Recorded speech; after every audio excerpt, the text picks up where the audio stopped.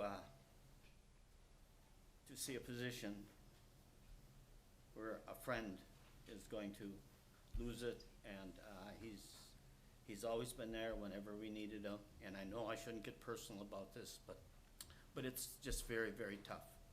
And I would say, I agree, you shouldn't get personal about it, which is why I don't socialize with the employees. I don't go out and have drinks with them. It's easier for you, you're new here. Well, I'm new here, and I have a dog, and believe me, he loves me no matter what anybody here says about me. I'm gonna go home and that dog will be acting like he's been waiting his whole life to see me. But you hired me to manage this place, and that requires that sometimes I be a hard something. And I'm doing that because ultimately our interests are not necessarily in the employees, but in the taxpayers. And as I told you back in February, our interest, the taxpayer does not exist to provide jobs for people in this building, to give them a nice middle-class income. The people in this building exist to serve the taxpayer. So I think we sometimes get that backwards. And as I also told you last month, when I came here, the morale for the employees was terrible. They didn't know which way was up. That has improved substantially. Now, I'm doing that not because I want to be the most popular boy in the courthouse. I'm doing it because the end goal is not to make the employees happy. The end goal is to provide effective and efficient government for the people of Waushara County. The employees are a means to that goal because happy employees are good employees and they provide better service. But ultimately, what we're trying to do is we're trying to provide the best government we can at the lowest rate to the taxpayers. So we treat the employees well, but that doesn't mean employees don't have to meet standards. That doesn't mean employees have a right forevermore to work here if times have changed and what they're doing is not necessary. You know, that's why we don't have elevator operators in this country anymore. That's why we don't have travel agents. You go on and you book it online, things like that. It's tough. They're tough decisions to make. I probably have much thicker skin than you, so I don't lose sleep over it. But somebody's got to do these things, and that's my job. Yes, Mr. Jarvis. I don't think it's bad to look at a new way of doing things for economics to, you know, I mean, for counties and maybe tri-counties. But it sounds like there's such a time of change right now. It seems to me that since this is funded, and I'm thinking to like our ag agent in particular, I mean, I know that funding was taken away, but my problem is without that other plan in place and saying, you know, this is what we're gonna do, and having other counties sign on, either sign on to it or to see another plan, I think it would be prudent to keep this funding in place for this job and until that is the situation, because otherwise, you know, I mean, somebody at a meeting stood up and said, are you gonna fund our ag agent? And then they said, you know, they just looked at you, you know, they're not gonna do it. Well, if we have to go back and say, are you gonna fund this? Once we give it up, they're not gonna give it back. No, and And it's, you know, I mean, we're not funding the whole thing, they're funding. the funding, yeah. Right. The point I want to make is we're funding the ag agent entirely with county dollars. Right. And the reason why we're doing that is because that wasn't a redundant position. That was a very needed position. And we probably wasted a lot of time waiting for the university to act. We probably should have acted sooner. But when it became clear we weren't going to get that position, we took the bull by the horns and took care of it ourselves. As far as this economic development situation, I want to make it clear that that was only a portion of the community development work duties.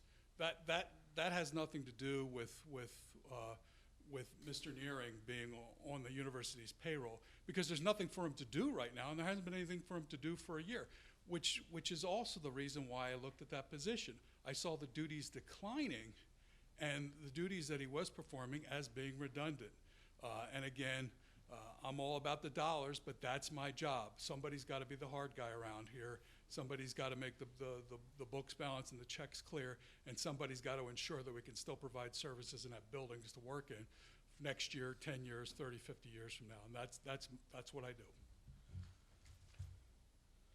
George.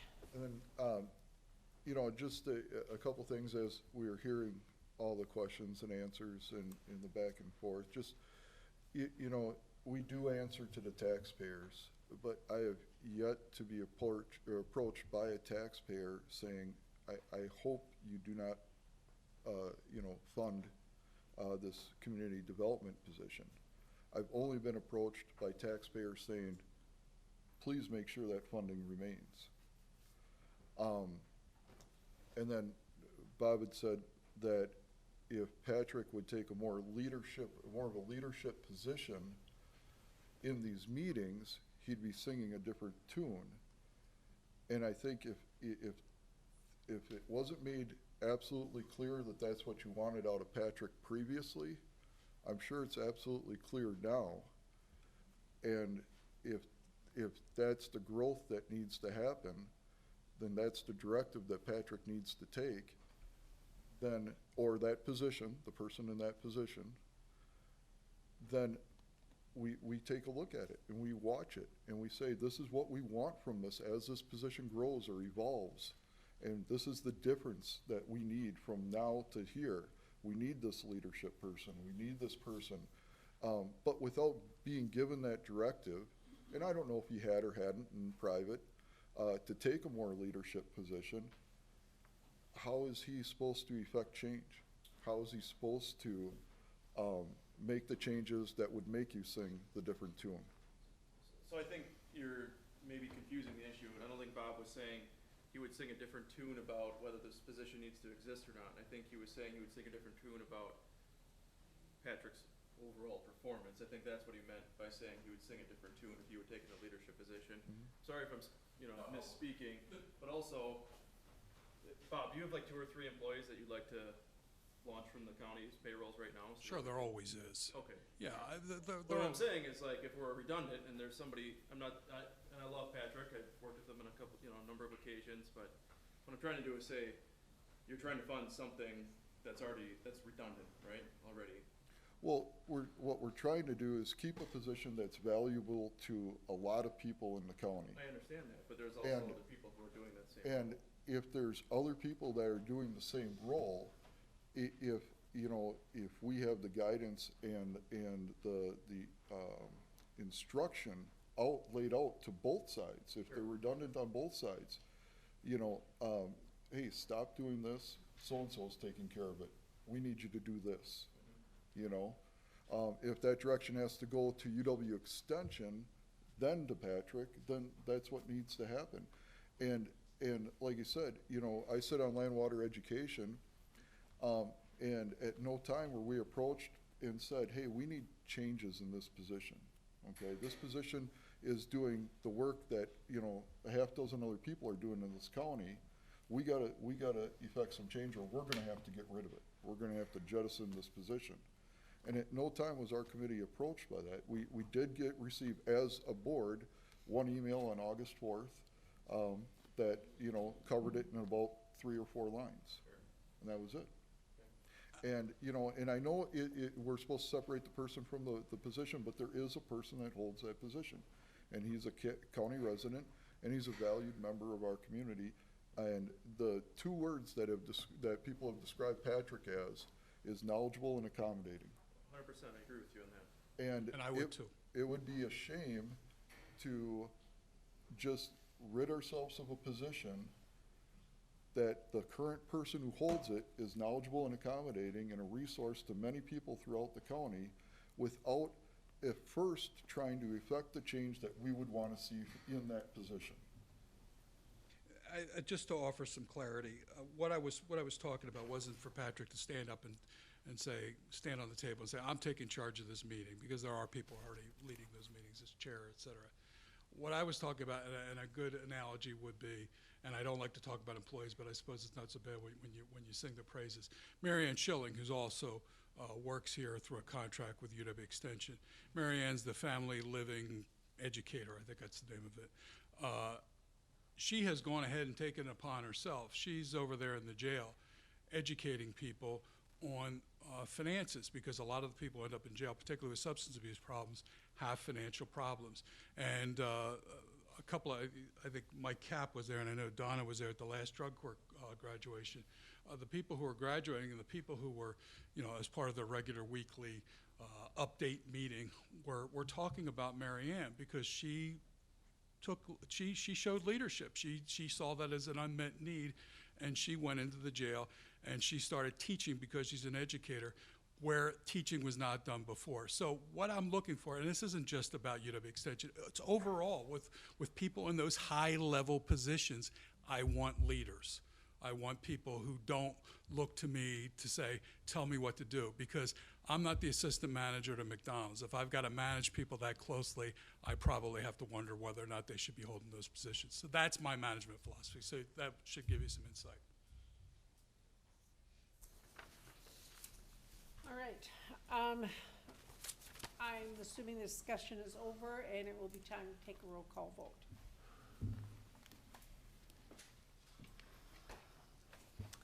Mr. Eckstein?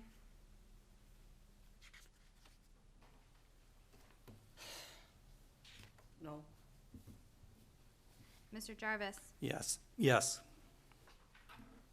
Mrs. Colada? No. Mr. King? No. Mr. Peterman? Yes. Mr. Lauer? No. Mr. Kirschner? No. Mr. Bonfiglio? No. Mr. Piaski? Yes. Mr. Tim? Yes. Mr. Kapp? Yes.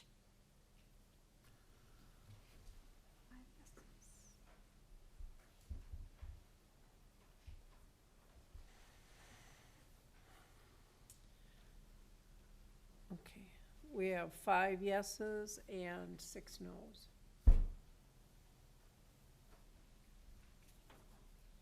All right, we'll move on to consideration and possible action on the following resolutions and ordinances. Resolution number 31-10-19, a resolution supporting public health best practices that provide safe air for everyone in all work and public places in the state of Wisconsin by prohibiting the use of electronic smoking devices. Motion by Mr. King to approve, and second by Mr. Jarvis. Any questions or comments? All in favor? Aye. Opposed, same sign. Resolution number 32-10-19, resolution revising resolution number 57-12-18, medical examiner office fees. Motion by Mr. Kirschner to approve, second by Mr. Piaski. You all have the information in your packet, so I'm assuming you're ready to vote, or do you have any questions? Right. All in favor? Aye. Opposed, same sign. Resolution number 33-10-19, a resolution allowing participation in the Wisconsin County Fish and Game Project. Motion by Mr. Eckstein, second by Mr. Cap. Any questions? All in favor? Aye. Opposed, same sign. Okay, let's move on to appointments. I know that's for Jerry. We have ordinance number 641, an ordinance amending chapter 50, article 4, ATVs with Sheriff County Code. Make a motion. Motion by Mr. Lauer, Second. second by Mr. Bonfiglio. I would note that Donna pointed out a couple of typos. I didn't catch them all, maybe Mr. Piaski. Yeah, there's no highway like that in Oasis. Better wait for 2022 then. Yeah, I guess so. So, no, on section 50-152, sub B, the phrase shall be is in there twice, so one would have to be stricken. And on 50-1551, first sentence, the word and should be an application, not and application. So unless you have other amendments, those, and this passes, those changes will be made before it goes to publication. You could, but those are just typos, so those I can do. If you have other substantive changes during your discussion, then we'll talk about it. Larry. There's no highway like that in the town of Oasis. County J? It said I on mine. Nope. County I is already, double I is already, Double I is in the town of Richford, that one we already have approved. The one in the town of Oasis is County It is a Road J. J, You kind of look at which it, means see how 73 it and kind of above. comes down into the oh, line? yeah. Yeah. It is a J, Larry. I looked at mine and I read it as It does, I. it Larry? does look like an I with the line underneath. Larry, it comes, the curly Q of the J comes down into the line, that's why you don't notice it. Can you see, point that out to him, Mike? I don't, it looks like a J on my hard copy. But it does, it comes down into the line, so it kind of would give you the, J there, but in the one I saw looked like I. Well, it's Jay. One of the things we talked about when we discussed this was that there are townships in this county who have said no to ATVs, period. And if we look any further at this, we have to take that into consideration. That if the township doesn't want it, we are not gonna go, against their wishes. But the town of Oasis and the town of Richford are on board with this. And I would also like to, maybe propose that we do if this passes, that we try it for a year. If it works out, but we'll look at it in another year. Well, that would have to be in. Yeah, that would have to be another motion. Can you explain where this is in Oasis? I can, can't, but Mr. Lauer probably can. Sure, you know where Jake is 73, County Jake, by the Oasis, kind of just this way from the Oasis Town Hall. Where the 4-H clubhouse used to be? That's where County J goes. Jay runs up to Elma. So it's there, between there and from 73, it goes. So it's just a short end? Right. to connect it to another route that's already in the town of Oasis, over by Lake Huron.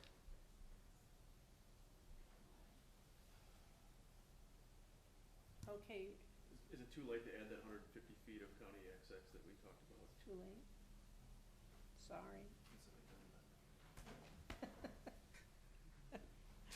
Okay, There is something in XX though, that the township did already. Well, so Poisippi can't do that portion because it's 45 there instead of 35. I know that So that's why- they did do a portion over there. Donna promised she'd go through that. okay, yes, Larry? Do we have a roll call vote? Bruce? Yes. We can do that, can't we? Okay. Is there any interest in making this for a year? Yeah, I don't have a problem with it. I need a motion to that effect. We gotta take care of the first one first. No, because if that passes, then it's too late. Can be amended. You can do it one of two ways, either you can amend the motion saying that we're moving to approve this for a year, make that amendment, or you can approve it and then make a motion saying that it's effective for 1 year to be revisited on another date. Yes. We did Mr. that in the town of Coloma, we did that. There was a couple of roads that we opened up and put down there a year, and then we reviewed them. And after that year, there was no problems, and I think Wally, that's been what, 4 or 5 years now they've been using Cumberland? 6 years. And that's what we did in the town of Plainfield and town of Oasis. They had it for a year, and if they had no complaints, no issues, it just kept rolling over. Every town and village that was open is at that same line. Okay. So is someone gonna make a motion to do that? You can do that, and it's also, you can change an ordinance anytime you want, so if you follow it, you have to. So however you wanna do it. Yeah, I'll make a motion to review it in a year. A motion by Mr. Kirschner, second by Mr. Lauer. We already have a motion on the floor. You have to take care of that in order. Unless they're amending the original motion, you can do a motion to amend the motion. Right, but he didn't do it that I way. know. Phrase it. Okay. Rephrase it, please, I'll make a Mark. motion to amend the motion. All right, and do we have a second? We have a second. Okay, this one we won't do voice Well, vote. first you just, yes, you're just voting on the amendment. All in favor? Aye. Opposed, same sign. And now we will vote on the ordinance with that change, and we'll do a voice vote on that, a roll call vote. Mr. Jarvis, Yes. Mrs. Coletta, Yes? Mr. King, Yes. Mr. Peterman, Yes. Mr. Lauer, Yes. Mr. Kirschner, Yes. Mr. Bonfiglio, Yes. Mr. Piaski, Yes. Mr. Tim, Yes. Mr. Cap, Yes. Mr. Eckstein. No. All right, next we are gonna go to appointments, and this is, we have some appointments on the Building Renovation Committee already, but we would like to add Judge Guy Dutcher, Matt Stake from Wisconsin Probation and Parole, Dee Dee Jacobuski from County Historical Society, Mary Ann Schilling from the Extension, and Norman Dusterhay from Emergency Management. Yes. I'd just like to make a comment. Both of these committees are rather large committees. And when I looked over the list, it's only one person from the eastern side of Waushara County. There was no person on there from the northeast quarter of the county, which includes the town of Bloomfield, town of Saxville, town of Leon, or town of Poisippi. And I don't know about, even if there's any from Mount Morris or Springwater. So I think committee members are kind of unbalanced as far as location. Right? You know, we pay taxes up there too. Yes, I understand that. Mount Morris has some representation in there, but, There's one from Mount Morris? yeah, well, and the judge too would be, Yeah. he's from Mount Morris. And we have Springwater, We have somebody from Springwater? yes. Okay. All right, why don't you, give me the names of some people to consider from your area after this meeting is over, and Well, I think any of the members of the town boards, the clerks or the treasurers, any of those 5 people from each township would be good candidates. all right, we'll look at them. In the meantime, we need a motion to approve. Motion by Mr. King, second by Mr. Bonfiglio. Any questions? All in favor? Aye. Opposed, same side. What? I said aye. Oh, okay. Next, we have a complete census count committee, Dawn Miller from the US Census Bureau. We're adding her to the committee. Motion by Mr. Jarvis, second by Mr. Cap. All in favor? Aye. Opposed, same sign. All right, board suggestions or future agenda items, and remember that the next meeting is November 5th, 2019 at 7 p.m. It's 2 weeks earlier, so we can vote on the budget, and that'll give Sarah plenty of time to do what she has to do. Can I also just give a reminder that buildings and grounds and personnel this week were canceled for no agenda items there, so Okay. no committee meetings. And I would also like to thank the people from the county who participated in the marathon. It was a great event. Mr. Dusterhay, did a great job as our race director, and Sheriff Sophie, also did a good job, and, we appreciate the people from the county who participated, even Mr. Civic, who walked 26 miles. At least he said he covered all 26 miles. 26.2, it only took me 8 hours and 45 minutes. Move to adjourn. All right, we have a motion to Second. adjourn, second by Mr. Tim. We are adjourned. Everett. I won't make that. Everett. It's 150. I didn't put it on.